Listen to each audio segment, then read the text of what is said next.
otros trabajos celestiales de Oyekun Meji. Bajo el sobrenombre de Ediduk Pere Humuna, realizó una adivinación para Ho, lluvia, en el cielo, antes de que descendiera al mundo.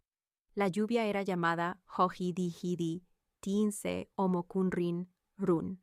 Él le aconsejó a la lluvia que realizara un sacrificio, ya que se manifestaría en el mundo rodeada de enemigos.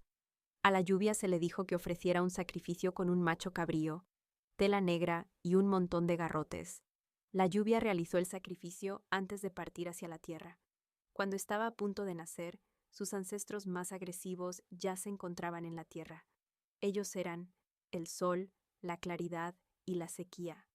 Antes de la llegada de la lluvia, todos habían jurado que no habría lugar para ella en la tierra.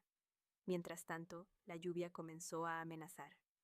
Como ya había hecho un sacrificio a Esú, se dispuso a emprender su viaje hacia la tierra. Entonces, Esú tomó la tela oscura con la que la lluvia había hecho el sacrificio y la extendió, formando una gruesa capa de nubes en el cielo. Una oscuridad total cubrió la tierra.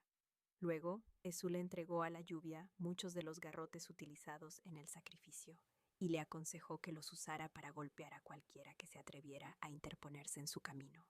Estos garrotes son los aguaceros que la lluvia usa hasta el día de hoy para castigar tanto a los reyes como a los esclavos, a los de arriba al igual que a los de abajo.